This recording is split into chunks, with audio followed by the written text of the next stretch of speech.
नमस्कार दोस्तों, स्वागत है आपका हॉरर मैटिक में। आज की कहानी किसी शहर की नहीं बल्कि उत्तराखंड के ठंडे पहाड़ों के बीच बसे एक खामोश कस्बे रामगढ़ की है। ये कहानी हमें भेजी है हमारे ही सब्सक्राइबर आर्यन ने। आर्यन बताता है कि कैसे उसकी गर्मियों की छुट्टियां एक ऐसे सफर में बदल गई जिसने उसे और उसके परिवार को हिलाकर रख दिया। साल था 2021। आर्यन उस समय 11वीं कक्षा में पढ़ता था। उसका बड़ा भाई विक्रम रामगढ़ के काफी दूर एक शहर देहरादून में एक किराना स्टोर चलाता था। विक्रम अक्सर अकेला रहता था, इसलिए आर्यन और उसका चचेरा भाई रोहन विक्रम के पास कुछ दिन बिताने के लिए देहरादून जाने वाले थे।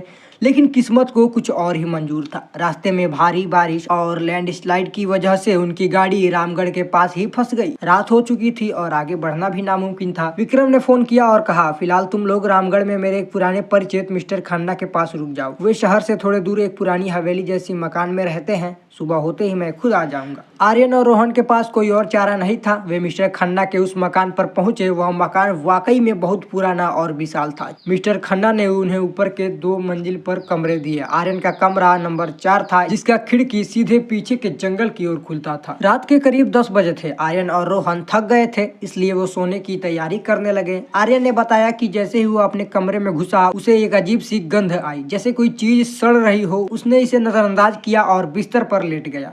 तभी अचानक ठक ठक ठक आर्यन की खिड़की के कांच पर किसी ने दस्तक दी। आर्यन चौंक गया। उसने सोचा शायद हवा का झोंका होगा, लेकिन फिर आवाज आई और आवाज इस बार काफी तेज आ रही थी। ठक ठक। आर्यन ने हिम्मत जुटाई और खिड़की की ओर देखा। बाहर घना अंधेरा था, सिवाय जंगल के पेड़ों के हिलने के। लेकिन जब उसने ध्यान से देखा तो उसकी रूह तक कांप गई। खिड़की के कांच के ठीक बाहर हवा में लटका हुआ एक पीला सा चेहरा था। उसकी आंखें नहीं थी, सिर्फ वो काले गड्ढे और वो मुस्कान। आर्यन चीखना तो चाहता था, लेकिन उसका गला सूख गया था। वो पीछे हटा और बिस्तर पर गिर पड़ा। तभी दरवाजा खुला और रोहन अंदर आया। क्या हुआ, तुम इतने डरे क्यों हो? रोहन ने पूछा। आर्यन ने कांपते हुए खिड़की की ओर इशारा किया। रोहन ने पर्दा हटाया, लेकिन वहां कोई नहीं था। रोहन ने कहा, शायद तुम्हें वहम हुआ है, सो जाओ। लेकिन आर्यन सो नहीं पाया। पूरी रात उसे लगा कि कोई उसके कमरे के कोने में खड़ा होकर उसे घूर रहा है। अगली सुबह विक्रम आ गया। आर्यन ने उसे रात वाली बात बताई, लेकिन विक्रम ने हंसकर टाल दिया। वे तीनों भाई विक्रम के शहर वाले घर वापस आ गए, लेकिन कहानी यहीं खत्म नहीं हुई। शहर में विक्रम का घर एक व्यस्त मार्केट के पास था। नीचे दुकान थी और ऊपर रहने की व्यवस्था। पहले 2-3 दिन सब सामान्य रहा, लेकिन तीसरी रात जब आर्यन और रोहन छत पर सो रहे थे, तब एक अजीब घटना घटी। रात के 2 बजे होंगे। आर्यन की आंख अचानक खुल गई। उसे लगा कि छत के कोने में जहाँ पानी की टंकी है, कोई खड़ा है। एक लंबा सा साया। आर्यन ने रोहन को जगाया, लेकिन रोहन ने जब देखा तो वहाँ कोई नहीं था। लेकिन तभी उस साये वाली जगह से एक आवाज आई, एक महिला की रोने की आवाज। मुझे वापस ले चलो, मुझे यहाँ मत छोड़ो। आवाज इतनी खतरनाक थी कि दोनों के रोंगटे खड़े हो गए। विक्रम भी जग गया। उसने लाइट जलाई, लेकिन छत खाली था।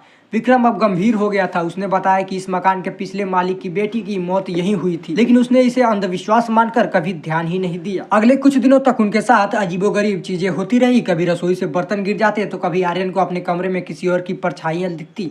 सबसे डरावना पल तब आया जब आर्यन शावर ले रहा था। बाथरूम का दरवाजा अंदर से लॉक था, लेकिन अचानक शीशे में उसे अपने पीछे एक शख्सियत इंसान दिखा। एक बुजुर्ग आदमी जिसके कपड़े पुराने जमाने के थे।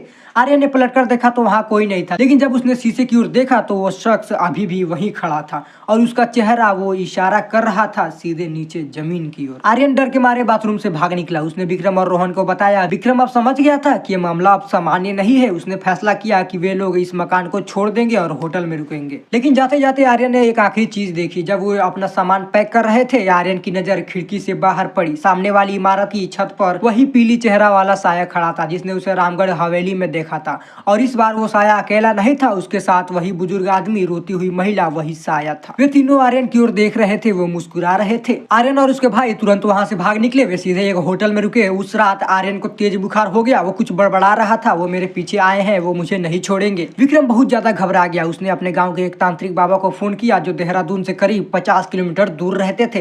बाबा ने फोन पर ही कुछ मंत्र पढ़े। आर्यन के माथे पर विभूति लगाने को बोला। जैसे ही बाबा ने मंत्र पढ़ना शुरू किया, आर्यन के कमरे की लाइटें टिमटिमानी शुरू हो गई और एक जोरदार आवाज के साथ बल्ब फट गई और आर्यन बेहोश हो गया। अगली सुबह जब आर्यन होश में आया तो उसने बताया कि उसे एक सपना आया था। उस सपने में 3 आत्माओं ने उसे बताया कि वे उस हवेली में उस मकान से बंधी हुई है, क्योंकि वहाँ एक खजाना दबा है जिसे निकालने के लिए उन्हें एक मध्यम आर्यन की जरूरत है। लेकिन आर्यन ने गले में हनुमान जी का लॉकेट पहना था, जिसकी वजह से उसे नुकसान नहीं पहुंच पाई और बस उसे डरा सके। बाबा ने सलाह दी कि आर्यन तुरंत अपने गाँव वापस लौट जाए और कभी भी उस रास्ते पर ना जाए। विक्रम ने भी अपनी दुकान बेच दी और शहर को बदल लिया। आर्यन आज भी उस लॉकेट को नहीं उतारता। वो कहता है कभी कभी वो अकेले होता है तो उसे वही रोने की आवाज सुनाई देती है, लेकिन वह जानता है कि वह आवाज असली नहीं, बस एक यादगार है उस रात की जब मौत ने उसे छू कर गुजर गई थी। तो दोस्तों, ये थी आर्यन की खौफनाक दास्तां। अगर आपको कभी भी लगे कि आप अकेले नहीं हैं तो कमेंट में जरूर बताएं। और हाँ, अगर आप भी अपना कोई डरावना कहानी शेयर करना चाहते हैं तो नीचे गए ईमेल पर भेजें। ध्यान रखें, अगर आप अपनी पहचान गुप्त रखना चाहते हैं तो ईमेल के शुरुआत में ही बता दें। मिलते हैं अगली वीडियो में एक नई और खौफनाक कहानी के साथ। तब तक के लिए धन्यवाद। सावधान रहें। राधे राधे।